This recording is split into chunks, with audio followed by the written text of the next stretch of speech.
Hey, tailgaters! Ross of the Pigskin Tales podcast here. Feel that summer heat? It's not just the sun, it's the thrill of upcoming college football season, stoking the coals. So get ready for the season. Dive into the history books with Homefield, the premium collegiate apparel brand from Indianapolis. Homefield crafts incredibly comfortable gear designed with iconic vintage nods over 150 colleges. A library of history right on your chest. Homefield is the Indiana Jones of collegiate apparel, uncovering hidden gems from school archives. Unique mascots, logos, and even unforgettable moments frozen in time. Visit homefieldapparel.com and shop the archives. Homefield Apparel, where comfort, nostalgia, and the spirit of college football history unite. Again, that's homefieldapparel.com. In this episode, we're going to go through one of those great gridiron questions. When did football start? When was the origin of the game? And when was the date it happened? Well, we have our friend Timothy P. Brown of FootballArchaeology.com joining us to give us that answer in just a moment. This is the Pigskin Daily History Dispatch, a podcast that covers the anniversaries of American football events throughout history on a day-to-day basis. Your host, Darren Hayes, is podcasting from America's North Shore to bring you the memories of the gridiron one day at a time. So as we come out of the tunnel of the Sports History Network, let's take the field and go no huddle through the portal of positive gridiron history with pigskindispatch.com. This podcast is part of the Sports History Network, your headquarters for the yesteryear of your favorite sport. You can learn more at sportshistorynetwork.com. Hello, my football friends. This is Darren Hayes, pigskindispatch.com. And once again, it's Tuesday, and we're going to have another great chat with Football Archaeology's Timothy P. Brown. Tim, welcome back, and glad you're here tonight. Thank you, Darren. I'm glad to be here myself. That's always a good thing, isn't it? Yeah, I'm starting to get to the age where it becomes doubtful. But I know the here feeling. Here I am. I know the feeling. Well, we're certainly glad that you're here tonight, and we're even more happy that you're here to talk a little bit about football history from one of your recent tidbits. And you've got one that really caught my eye that I think would be very interesting to all listeners interested in football history. And that's, when did football history really begin? When did the start of football happen? Yeah, so I wrote that piece. It was actually the anniversary, the first anniversary of today's tidbits. So that's why I chose that topic to say, okay, what better thing to talk about than where did football begin? And so, the received wisdom would be that football began with the games between Rutgers and Princeton, 1869. So you can, but you kind of have to go like, well, why do we consider that to be the first football game? What was it about those two games that made it the start of football? And for me, when I look at it, I go, well, that wasn't the start of football. I don't, yes, I wrote a book about the first 150 years of football, and I based it off the 1869 date. So, I'm part of the problem. But I'm trying to make amends. So they've got everybody drinking that Kool-Aid. That's right. But it really kind of comes back to, what was going on back then, and how, regardless of what was happening, how would you judge? What is the basis of when a new game begins? It's kind of like the difficulty biologists get into in terms of evolutionary wise. When does a new species begin? What came first, the chicken or the egg? But in this case, for me, I look at the 1869 games, and it was it was negotiated rules, but it mostly resembled association football, or what we call soccer. You couldn't carry the ball. It was a round ball. There were 25 players per side, and there were other things going on. So, was that really football? It was an intercollegiate game between two schools, but those had happened before too. So, in my mind, the main reason it's that's considered the start of football is that Park H. Davis went to Princeton, whatever, 25 years later than that. And he is the first football historian. And he decided that was the start of football. And so therefore, given the influence that he has had on football history, that's what it is, and then nobody ever doubts that. I mean, a lot of other people have, but I just look at it and say, okay, so that's not good enough. What would mark the start of the game of football? And for me, I think of it as when did football break away from soccer or rugby? It's kind of two, origin games. But it wasn't a soccer game. So I'm then saying, okay, get rid of soccer. When did football move away from rugby? And for me, it's the 1876 meeting where the IFA set up a new set of rules. So the IFA, the Intercollegiate Football Association, was founded 3 years earlier, but they adopted soccer. They didn't adopt this specific set of rules. They just said, hey, we're going to follow the association game rules from London. So they were just playing soccer. And then the next year, Harvard plays McGill, first in a Boston rules game, then in a rugby game. And they end up saying, hey, we like this rugby game. So they start playing it. And then they play Yale the next year in kind of what they call the concessionary rules game, where it's a mix of, it's an adapted rugby game. And then in 76, they adopt what are now, the basis of, they adopted the IFA rules, which is the basis of football. And then, from there you can trace, those rules got adopted and then adapted year after year after year. And there's a continuous line of football rules that come from that original 1876 set that are now the rules we play under today. And in the 1890s and early 1900s, there were multiple rules committees, and there was some conflicts because one group didn't like the other. But at the end of the day, all those committees all used, the preceding rules that had come from 1876. So for me, I look at it as, hey, they created a new set of rules, and they only made a couple of changes from what were the rugby rules of the day, but they took a different path. Rugby then went on and made all kinds of changes to their game. So the rugby game of 1876 is not the game that's played today. They made a lot of changes too.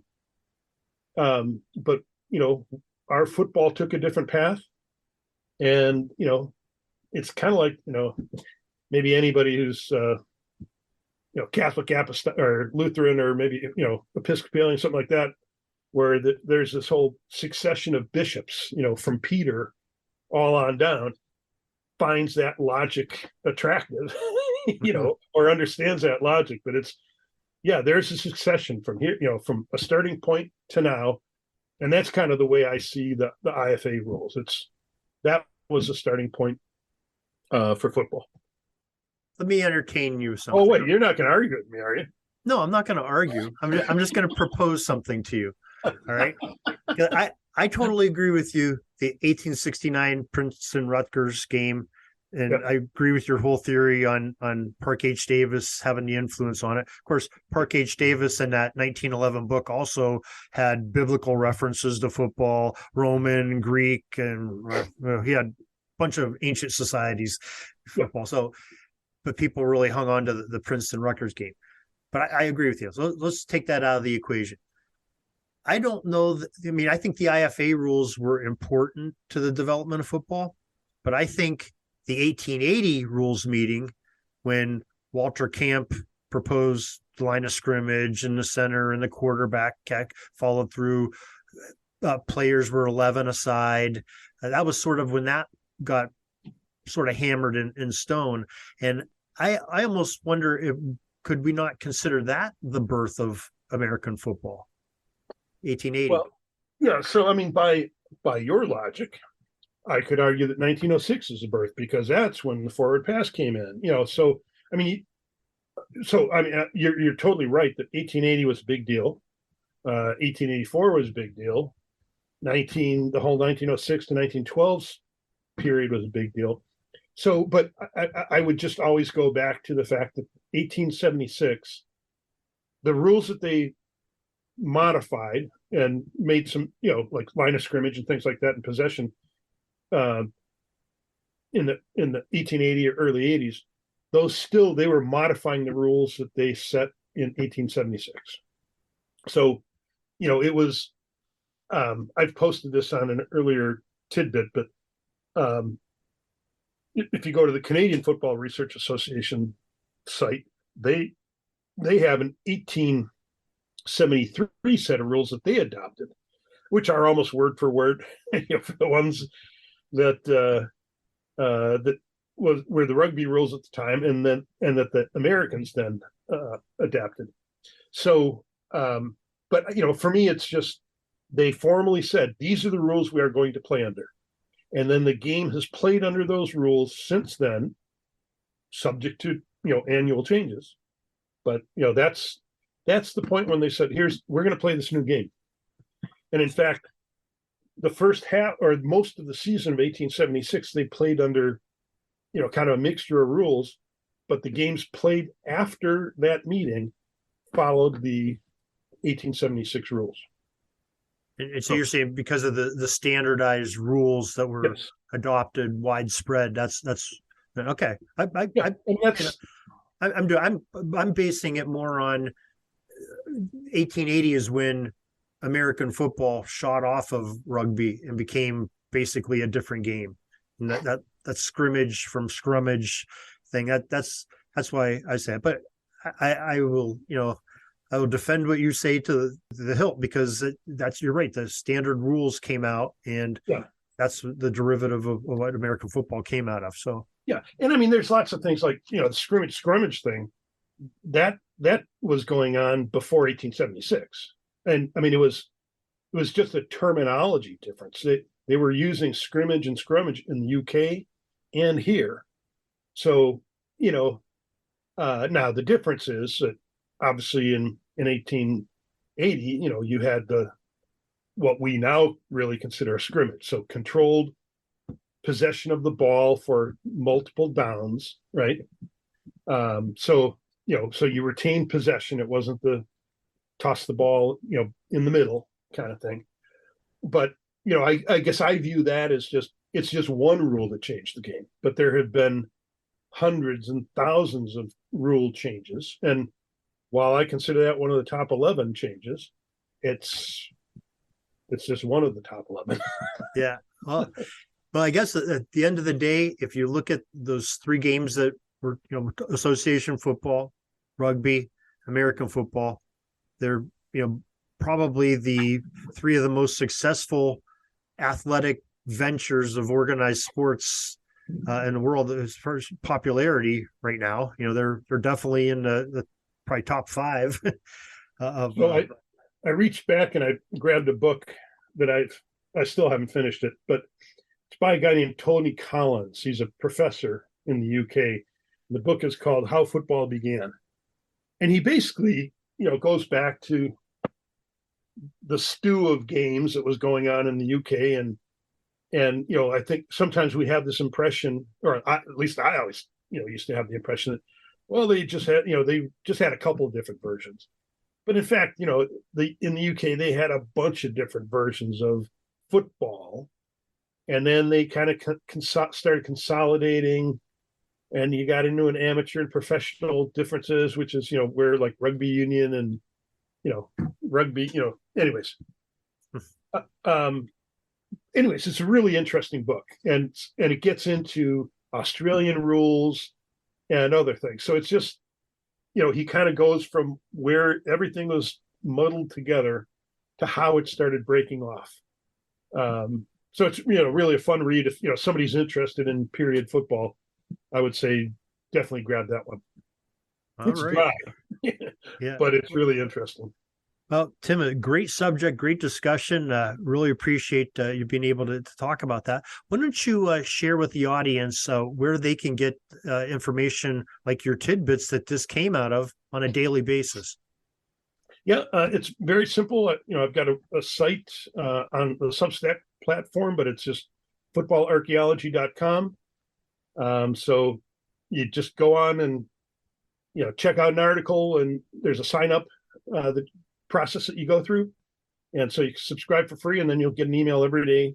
In your inbox is whatever that day's article is.